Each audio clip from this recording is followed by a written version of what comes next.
Chapter 7.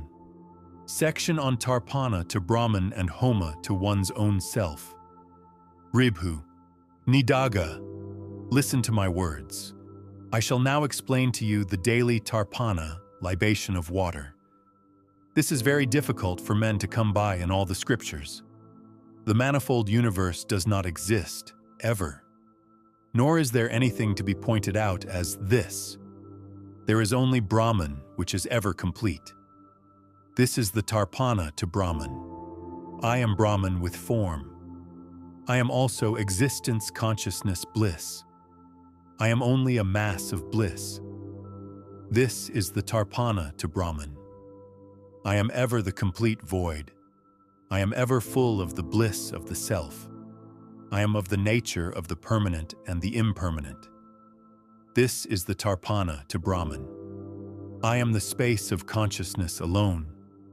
I am ever the space of the self. I am satisfied in the self. This is the Tarpana to Brahman. I cannot be counted by numbers such as 1 and so forth. I am formless. I am non-dual. I am of the nature of the eternally pure. This is the Tarpana to Brahman. I am subtler than space. I am the absolutely non-existent. I am of the nature of the all-illumined. This is the Tarpana to Brahman. I am of the nature of the Supreme Brahman. I am happiness, higher, lower, and all-inclusive. I alone am of the nature of oblations, satra, a type of yagna. I am devoid of the seer and the seen and the like. I am not anything at all. I am, here, complete silence. I am of the nature of pure liberation. This is the Tarpana to Brahman. I am of the nature of the all-blissful. I am ever of the nature of the bliss of knowledge. I alone am of the nature of empirical knowledge. This is the Tarpana to Brahman. All this is only Brahman. Nothing else exists anywhere, I affirm. I am that. There is no doubt. This is the Tarpana to Brahman. A thing like you, a thing like that. Never, never is there any such thing. I am only pure consciousness.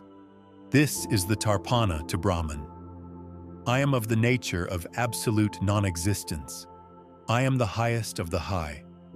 I am myself, happiness, and nothing else. This is the Tarpana to Brahman. This is of the nature of gold. There is no such thing at all. None whatsoever, I affirm. I am of the nature of the bliss without attributes. This is the Tarpana to Brahman. There being nothing for me to witness, I am never a witness. Being only of the nature of Brahman. This is the Tarpana to Brahman. I am without distinguishing attributes, yet I am myself the one with name. I am myself non-delusion. This is the Tarpana to Brahman. I am of the nature devoid of the senses. I am of the nature devoid of all. I am devoid of bondage and liberation. This is the Tarpana to Brahman. I am of the nature of the all-blissful. I am a mass of the all-blissful. I am eternal consciousness alone. This is the Tarpana to Brahman. I am also beyond the range of words. Words or mind do not exist in the least. I am also consciousness, bliss. This is the Tarpana to Brahman. I am of the nature of fullness, always. I am happiness, always. Always I am of the nature that cannot be conceived. This is the Tarpana to Brahman. I am of the nature of satisfaction at all times. I am only all bliss. I am of the nature of the complete void. This is the Tarpana to Brahman. I am ever of the nature of myself. I am one who is supremely blissful. I myself am only one.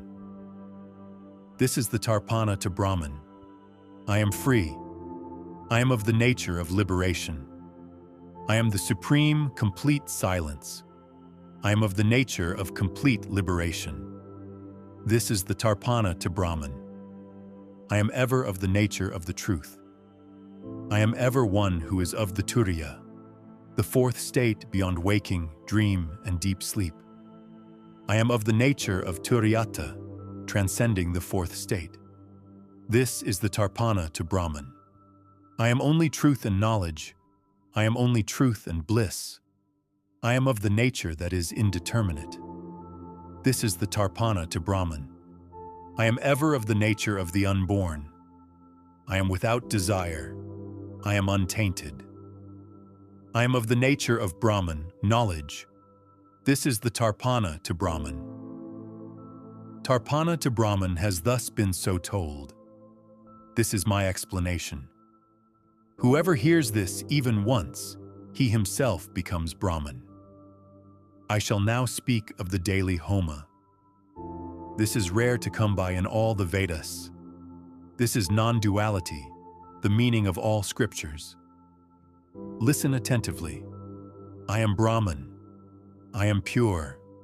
I am eternal. I am the Lord. I am of the nature of the meaning of the syllable Om. This is the rare Homa. I am of the nature of the Supreme Self.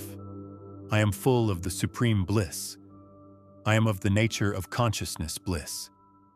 This is the rare Homa. I am of the nature of eternal bliss. I am of the nature of the undefiled. I am of the nature of consciousness. This is the rare Homa. I am not of the nature of anything in the least. I am not myself, nor am I he. I am of the nature that has no interaction. This is the rare Homa. I have no parts. I have no image.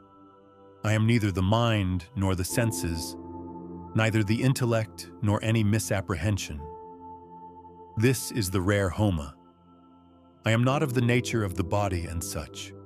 I am free of the triads. I am not of the nature of wakefulness or dream. This is the rare Homa.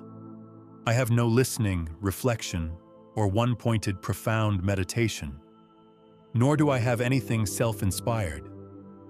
This is the rare Homa. The mind stuff is unreal. Intelligence is unreal. Know the ego to be unreal.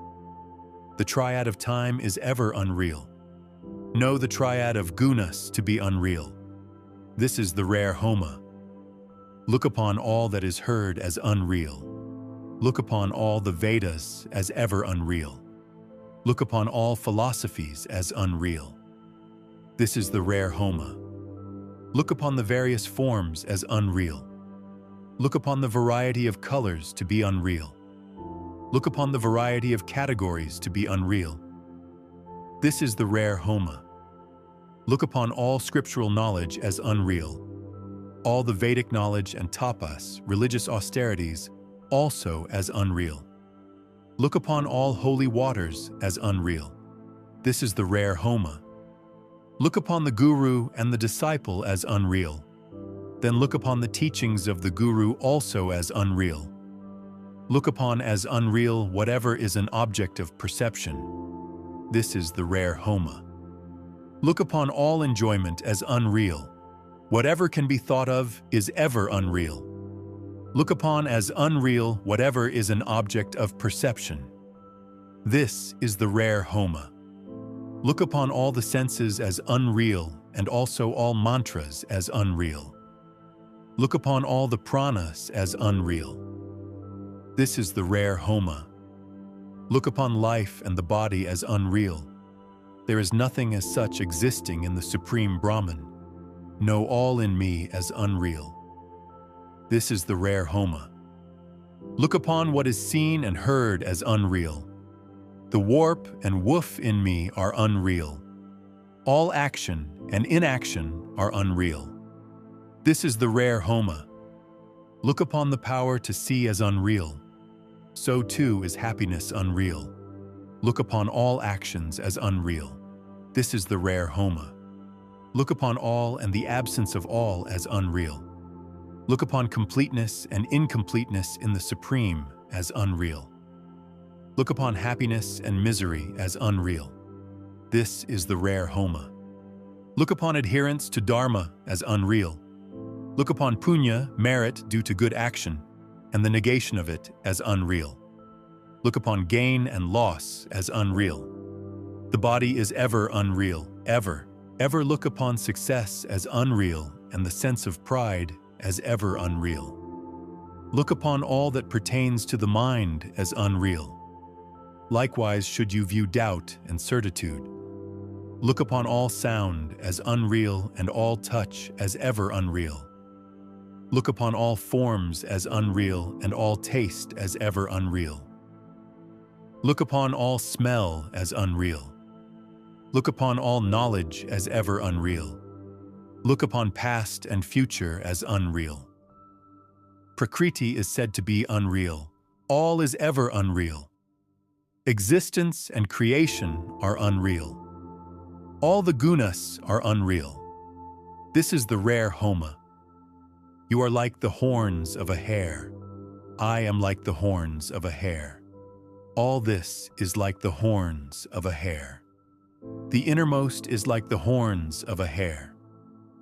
Thus the explanation of the Homa of the self has been told by me. Whoever hears this even once will himself become Brahman. Skanda, the universe, a happy aspect of Siva, wherein arises and dissolves all in entirety, wherein shine the sun and the moon, lightning, fire, the gods of wind, and water, worshipping Isvara with awe, wherein manifest the gods and demons and men and all that is imperceivable. None of these truly exist here. Nothing at all is here. Nothing is desirable but the contemplation of God.